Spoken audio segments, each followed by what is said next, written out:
अब हम बात करते हैं types of, different types of party system. How many parties should we have, कि कितने तरह की पार्टीज, अलग अलग पार्टी सिस्टम अलग अलग कंट्रीज में नजर आता है. 3 तरह के पार्टी सिस्टम नजर आते हैं अलग अलग कंट्रीज में. वन पार्टी सिस्टम जिसे हम मोनो पार्टी सिस्टम भी कहते हैं, बाई पार्टी सिस्टम और मल्टी पार्टी सिस्टम. अब हम क्या करते हैं, हम सबके पहले कुछ मेरिट और डिमेरिट्स के बारे में देखते हैं और फिर हम जानते हैं कि इनमें सबसे अच्छा पार्टी सिस्टम कौन सा है, which is the best party system.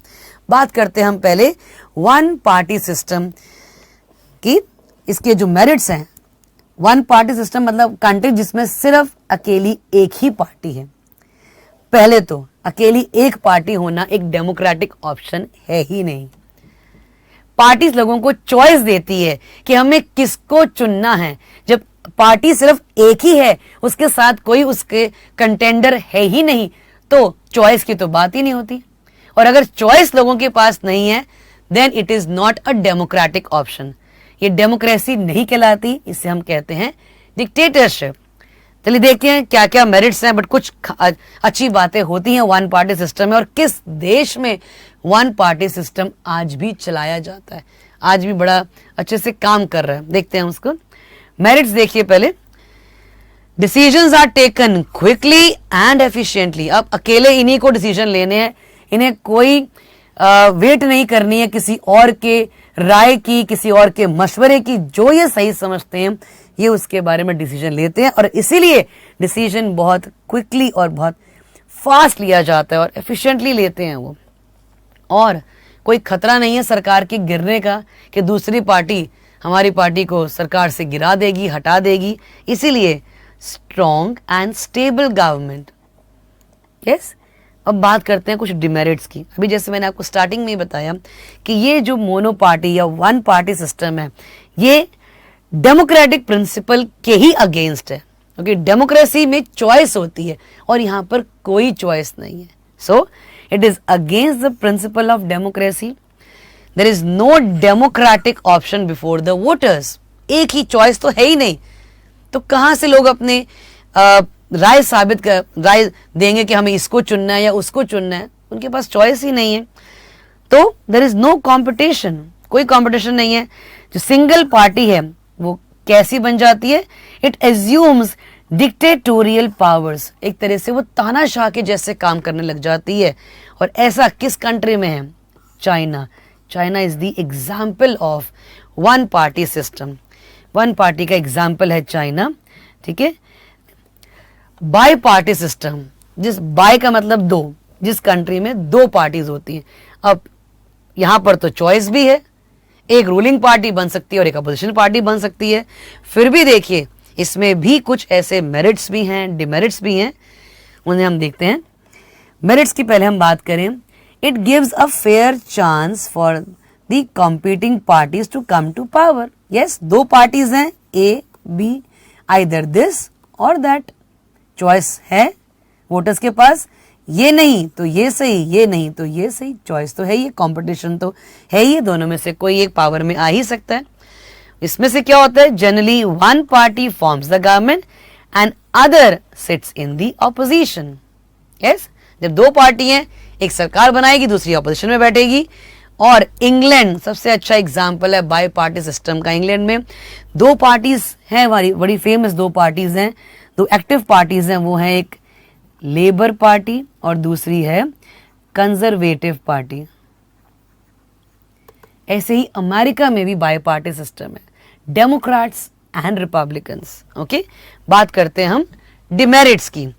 Under bi party system ideological differences are restricted. दो ही तो चॉइस है सिर्फ, या तो इसको चुन लो या उसको चुन लो. इससे ज्यादा तो चॉइस लोगों के पास है ही नहीं. सो जो चॉइस है वो बहुत लिमिटेड है, जिसे हम कहते हैं ideological differences are restricted and each party behaves as in an irresponsible way by presenting to populist मैनिफेस्टोस.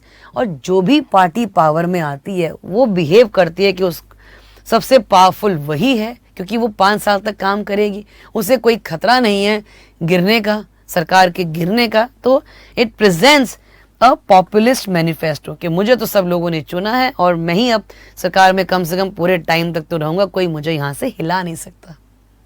ऐसा मल्टी पार्टी में नहीं होता। Third type of party system जिसकी हम बात करने वाले हैं, मल्टी पार्टी सिस्टम। मल्टी मतलब बहुत सारी, दो से ज्यादा को हम कहते हैं मल्टी पार्टी सिस्टम। इसके भी कुछ खूबियां हैं और कुछ खामियां हैं, इसमें भी मेरिट्स और डिमेरिट्स हैं। पहले बात करते हैं मेरिट्स की। It is more representative and accountable. Vast choice है, वहां तो सिर्फ दो थी, यहाँ पे तो 1 2 3 4 5, उससे भी कई ज्यादा पार्टीज हैं लोगों के सामने। ये नहीं तो ये, दूसरी पसंद नहीं तो तीसरी देख लो, कोई और देख लो। यहाँ पे चॉइस अनलिमिटेड है, बहुत सारे ऑप्शंस हैं वोटर्स के पास, 2 से ज्यादा ऑप्शंस हैं, वो किसी को भी चाहें चुन सकते हैं। और ऐसी गवर्नमेंट ज्यादा अकाउंटेबल होती है, जवाबदेही उसकी लोगों की तरफ होती है। And this system creates internal checks and balance within a coalition government. और अगर सरकार बनाती है कोलिजन गवर्नमेंट, कोलिजन गठबंधन सरकार है, तो जितनी भी उस गठबंधन के अंदर अलग अलग पार्टीज हैं वही एक दूसरे पर चेक रखती हैं कि किसी भी तरह का कोई भी गलत काम पार्टी के अंदर ना किया जाए, कोई भी एक्सेसिव पावर, ज्यादा पावर का मिसयूज ना कर ले। बात करते हैं हम डिमेरिट्स की, कुछ खामियों की। It leads to a weak and unstable government. खतरा बना रहता है अगर पार्टी मेजॉरिटी गवर्नमेंट नहीं है, मिलीजुली सरकार भी है, तो मिलीजुली सरकार में भी अगर कभी किसी एक पार्टी ने सपोर्ट विड्रॉ कर लिया, अपना समर्थन खींच लिया, तो पार्टी तो माइनॉरिटी में आ जाती है। ऐसी सरकार के गिरने के चांसेस बहुत बढ़ जाते हैं। तभी हम कहते हैं कि मल्टी पार्टी सिस्टम में जो गवर्नमेंट है वो वीक है और वो इनस्टेबल गवर्नमेंट है। ओके, और ऐसा कब होता है? जब किसी एक पार्टी को लेजिस्लेचर के अंदर पूर्ण बहुमत नहीं मिल पाता। और मल्टी पार्टी सिस्टम कैसा लगता है? बड़ा मैसी है। मैसी मतलब बहुत सारी पार्टीज, मतलब इसमें इतना ज्यादा मेस क्रिएट हो जाता है, पता ही नहीं चलता किसको वोट दें, कौन सी सही है कौन सी गलत है। और इसकी वजह से पॉलिटिकल इंस्टेबिलिटी पैदा हो जाती है कंट्री के अंदर, सरकार गिरने का खतरा बहुत ज्यादा होता है। तो ये है 3 तरह की पार्टी सिस्टम। अब बच्चों 3 तरह के मैंने सिस्टम आपको बता दिए, सिंगल पार्टी, बाई पार्टी और मल्टी पार्टी। अब क्वेश्चन अराइज होता है कि तीनों के मेरिट्स, और तीनों में मेरिट्स भी हैं और डिमेरिट्स भी हैं। अब तीनों में से सबसे अच्छा कौन सा है? लोग मानते हैं कि नहीं सिंगल पार्टी बड़ा अच्छा है, बहुत स्ट्रॉन्ग स्टेबल गवर्नमेंट है, लेकिन वो डेमोक्रेटिक ऑप्शन तो नहीं है। अब लोग मानते हैं कि बाई पार्टी अच्छा है, वहां तो रूलिंग भी और अपोजिशन भी है, चॉइस भी लोगों के पास है, लेकिन फिर भी लिमिटेड चॉइस है। और कई बार वो प्रेजेंट करते हैं बहुत पॉपुलिस्ट मैनिफेस्टो। कई बार वो एक सिंगल पार्टी जो पावर में आती है वो कई बार एज ए डिक्टेटर काम करने लग जाती है, क्योंकि उसको डर नहीं है कि उसको था कि जितना टाइम उसके पास है सरकार में काम करने के लिए उतने टाइम तक वो काम करती रहती है। अब लोग कह सकते हैं मल्टी पार्टी अब तो अच्छा है, जब दोनों अच्छे नहीं है तो मल्टी पार्टी तो अच्छा होगा, लेकिन उसमें भी खामी है। हमने जैसे कहा कि उसमें इतनी सारी पार्टी, एक मेस क्रिएट हो जाता है, पता ही नहीं चलता कौन सी अच्छी है कौन सी बुरी है। तो अब तीनों में से अच्छी कौन सी है? अगला क्वेश्चन देखते हैं इसमें, how does a country adopt a particular type of party system? जब सभी में कुछ ना कुछ खूबियां खामियां हैं तो एक कंट्री कैसे पार्टी सिस्टम को अडॉप्ट करता है? बच्चों कभी भी कंट्री पार्टी सिस्टम अडॉप्ट नहीं करता, वो अपने आप उसके सिस्टम में इवॉल्व हो जाता है। हमारे कंट्री में कभी भी सिंगल या बाय पार्टी चल ही नहीं सकती थी, क्योंकि हमारा कल्चर इतना डाइवर्स है, इतने अलग अलग तरह के लोग यहाँ पर रहते हैं, उस पूरे सिस्टम को 2 पार्टीज एब्जॉर्ब कर ही नहीं सकती थी। इसी के लिए हमारे देश में मल्टी पार्टी होना बिल्कुल जायज है, और ये हमने खुद से अडॉप्ट नहीं किया, ये हमारे सिस्टम में खुद ब खुद इवॉल्व हो गया। वही देखिए आप यहाँ पे आगे, party system it not something any country can choose. अभी मैंने आपको जैसे बताया कि पार्टी सिस्टम कोई कंट्री खुद से चूज नहीं करता, बल्कि it evolves over a long time depending upon the nature of society. ये धीरे धीरे अब खुद ब खुद इवॉल्व हो जाता है कंट्री के अंदर। कैसे? कंट्री की सोसाइटी की नेचर को देखते हुए कि सोसाइटी कैसी है, किस तरह के यहाँ पे सोशल और रीजनल डिविजन्स हैं, उसकी हिस्ट्री क्या है पॉलिटिक्स की, और about the system of election. And these can not be change very quickly. और जो हमने एक सिस्टम अपना लिया है, अब ऐसा नहीं है कि हमने मल्टी पार्टी अपना लिया तो अब हम बाई पार्टी पे शिफ्ट हो जाएंगे, नो। जो सिस्टम हमारे यहाँ पे है वही चलता जाता है। Each country develops a party system that is conditioned bye it's special circumstances. Countries के सर्कमस्टांसेस के बेसिस पर ये पार्टी सिस्टम बनाया जाता है। जैसे मैं इंडिया की बात कर रही थी, जिस समय हम आज़ाद नहीं थे, जिस समय हम अपनी आज़ादी की लड़ाई लड़ रहे थे, उसी समय ऐसी बहुत सारी पार्टीज़ अपने अपने व्यू ब्रिटिश गवर्नमेंट के सामने रखने के लिए बनाई गई थी। तो शुरुआत मल्टी पार्टी की तो वहीं से ही हो गई थी। For example, if India has evolved a multi party system, it is because India में जो मल्टी पार्टी सिस्टम है वो किस वजह से है? Because of its social and geographical diversity. India socially बहुत डाइवर्स कंट्री, अलग अलग धर्म, जाति, संप्रदाय के लोग यहाँ पर रहते हैं। इतना ही नहीं, ज्योग्राफिकली भी हम डिफरेंट हैं। कहीं पर माउंटेन्स हैं, कहीं पर प्लेन्स हैं, कहीं पर प्लेटूज हैं, कहीं पर डेजर्ट हैं, कहीं पर कोस्टल एरियाज हैं और कहीं पर आइलैंड्स भी हैं। तो इतनी डाइवर्स कंट्री में 2 पार्टी का होना या 3 पार्टी भी सही नहीं है, मल्टी पार्टी ही एक सही ऑप्शन है इंडिया जैसी कंट्री के लिए। So no system is ideal for all countries and all situation. जैसे मैंने आपको पहले ही कहा कि कोई भी सिस्टम अपने आप में आइडियल नहीं है, ठीक है, किसी भी कंट्री के लिए, क्योंकि हमने तीनों ही सिस्टम में खूबियां खामियां देख ली हैं और इसीलिए हर सिस्टम कंट्री के हिसाब से काम करता है, ठीक है। इसीलिए हम कहते हैं कि कोई भी कंट्री किसी भी सिस्टम को, पार्टीज को अडॉप्ट नहीं करता, बल्कि वो उसके सिस्टम में अपने आप इवॉल्व, रच बस जाती हैं वो चीज़ें। ओके, अब हम बात करते हैं कुछ इम्पॉर्टेंट पार्टीज की, नेशनल पार्टीज की। ओके, अब देखिए हमारे कंट्री में 2 तरह की पार्टीज होती हैं, national parties and state parties. पहले आपको बताते हैं कि नेशनल पार्टीज कौन सी होती हैं।